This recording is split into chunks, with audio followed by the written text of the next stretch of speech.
Hello, Assalamualaikum warahmatullahi wabarakatuh. Saya Rahimi daripada FR atau Servis, dan hari ini saya nak share dengan korang tentang 4 benda ataupun 4 kelebihan yang korang dapat bila korang gunakan keyboard eksternal untuk main game pada laptop korang. Okay, so yang pertama sekali adalah durable ataupun ketahanan. Okay, so kalau ikutkan bila korang main guna keyboard luar, dia akan yalah, yang pertama korang tak usik keyboard laptop korang. Okay. Dan kemudian keyboard luar ni dia jauh lebih tahan berbanding keyboard pada laptop lah. Okay. So kalau ikutkan keyboard pada laptop, kita tak sesuai sangat kita nak gunakan secara kasar. Bila kita main memang kita akan gunakan secara kasar. So untuk elakkan keyboard kita rosak, kita gunakan external. Okay. So tu yang pertama. Dan yang kedua, dia boleh menjimatkan kos. Okay. Contohlah kalau korang beli keyboard yang bernilai RM50 ataupun RM60 terpulang. Okay. So andai kata kalau apa-apa jadi pada keyboard korang tu, keyboard eksternal korang, dan keyboard laptop korang masih berfungsi, so at least korang boleh guna lagi kat mana-mana je. Okay. Sebab kalau ikutkan keyboard eksternal ni pun, dia boleh kata susah sikit, dia tahan lasak. Bergantung jugalah atas kos korang macam mana korang beli gadget macam mana. So kalau macam korang nak beli, korang boleh tengok lah, dia ada tulis 100 juta million stroke ke 100 juta stroke ke. Yang tu bergantung pada korang. Okay.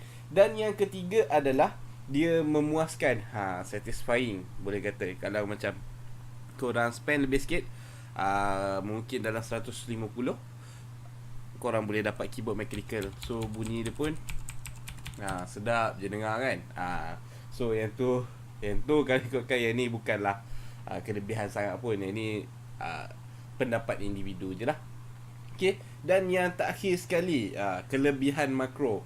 Okay, so kalau ikutkan untuk sesetengah game korang, macam contohlah kalau kat Dota, ada hero nama dia Mipo. Okay. So Mipo ni kalau ikutkan korang nak set dia punya key tu, kalau korang dah betul-betul power, memang ni sebagai kalau orang yang just nak main for fun, korang boleh gunakan micro key. So at least korang tekan satu butang, dia akan cuba execute kan dengan sebaik mungkin. Kadang-kadang dia tak menjadi, kadang-kadang dia menjadi. Okay. So yang tu memang korang kena test dengan ni lah. So micro key ni pula bukan untuk tu sahaja. Kalau korang ada apa-apa korang nak buat, macam mungkin korang ada habit ataupun apa-apa je lah. Okay. So korang boleh record korang punya macro tu, dan kemudian korang tekan butang tu, dia akan run korang punya macro. So at least korang dah jimat masa lah, daripada korang tekan sendiri manually guna mouse, kemudian cari pam, daripada tekan satu butang, pam, dia dah buat kan. Okay. So dia kata macro ni macam dah pre-record lah. So bila korang tekan execute, dia buat semua benda untuk korang. Tu adalah kelebihan untuk keyboard external berbanding kalau kita guna keyboard laptop lah.